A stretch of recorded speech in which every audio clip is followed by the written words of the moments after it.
सदरक्षणाय खलनिग्रहणाय ह्या ब्रीद वाक्याखाली महाराष्ट्र पोलीस सर्वसामान्य लोकांसाठी कामकाज करत असताना सातारा जिल्ह्याला धक्का देणारी एक बातमी घडलेली आहे। सातारा शहरामध्ये अल्पवयीन मुलीवरती बलात्काराचा प्रकार झाला, त्याची तक्रार शाहूपुरी पोलीस स्टेशनला दाखल झाली।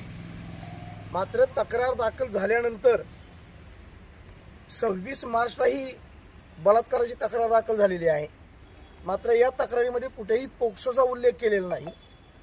तक्रार दाखल झाल्यापासून तक्रार या क्षणापर्यंत जी पीडित युवती आहे, त्या पीडित युवतीला तपासी अधिकारी शाहूपुरी पोलीस चौकीच्या तपासी अधिकारी सहाय्यक पोलीस निरीक्षक प्रियांका बाबर यांनी फक्त त्या पीडित मुलीला धमकावण्याचं, घाबरवायचं आणि भेदरावायचंच काम केलेले, जेणेकरून संशयित आरोपीला सगळ्या गोष्टीचा फायदा होईल।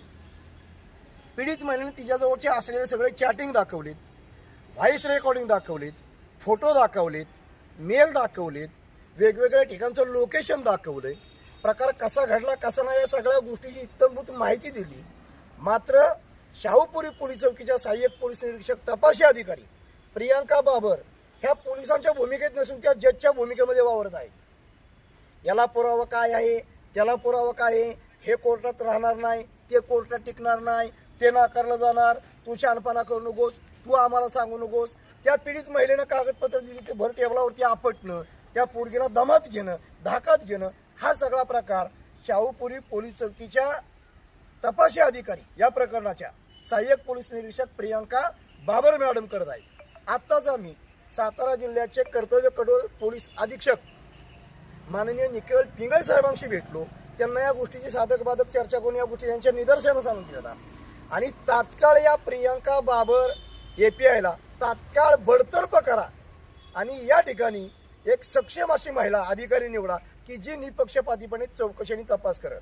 कारण भारतीय संविधान सांगतं 100 आरोपी सुटले तरी चालतील, पण एका निरापराधाला शिक्षा झाली नाही पाहिजे।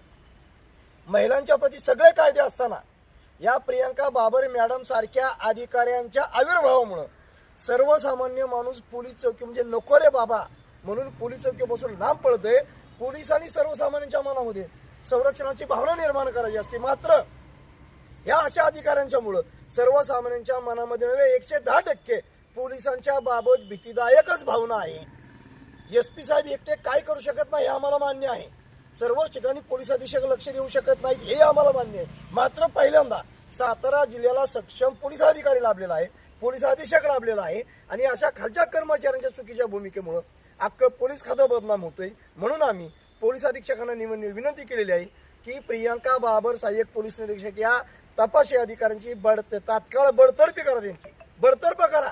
एका पीडित मुलीला धमकावण्याचा प्रकार केला जातोय, फक्त एक आरोपी केलाय, त्या बलात्कार करणाऱ्या मुलाला पाठीशी घालण्यात त्याच्या कुटुंबातल्या कुणालाही आरोपी केलेला नाही। काही किरकोळ गोष्टीवरनं अख्खं कुटुंब पोलीस चौकीला बसवून ठेवणारं पोलीस खातं या प्रकरणात मात्र एवढा निष्काळजीपणा का? यांच्यावर दबाव कुठल्या मंत्र्याचा आहे का, कुठल्या संत्र्याचा आहे का, आमदाराचा आहे का? याच्यापेक्षा कायदा महत्वाचा की आमदार खासदार मंत्री, याचं उत्तर जर बाबर मॅडम दिलं तर बरं ठरेल। तात्काळ जर बडतर्फी केली नाही तर येणाऱ्या सोमवारपासून पोलीस अधीक्षक कार्यालयाच्या बाहेर किंवा सातारा जिल्हाधिकारी कार्यालयाच्या बाहेर किंवा वेळ प्रसंगी विशेष पोलीस महानिरीक्षक कोल्हापूर यांच्या कार्यालयाच्या बाहेर रिपब्लिकन पार्टी ऑफ इंडिया महिला आघाडीसह सगळे पदाधिकारी, असंख्य कार्यकर्ते धरणे आंदोलनाला बसतील, याची नोंद घ्यावी। ही वेळ पोलीस अधीक्षक निखिल पिंगळे साहेब आणणार नाही याची आम्हाला पूर्णपणे खात्री आहे, कारण कर्तव्य कठोर अधिकारी कुणालाही पाठीशी घालणार नाही, पीडितेला 100% न्याय भेटेल। हा FIR नोंद होऊन 3 महिने झालेत।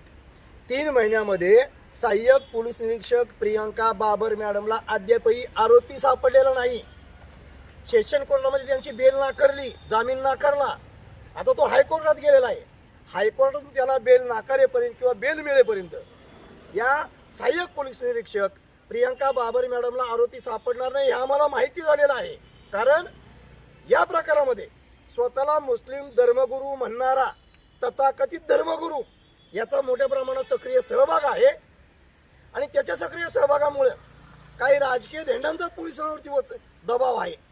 या सगळ्या गोष्टीची आम्ही खातरजमा केल्यानंतरच या मुस्लिम धर्मगुरूचा तथाकथित स्वतःला समजणाऱ्या धर्मगुरूचा हा धर्मगुरू नसून सातारा जिल्ह्यातला हा खराच बाब आहे.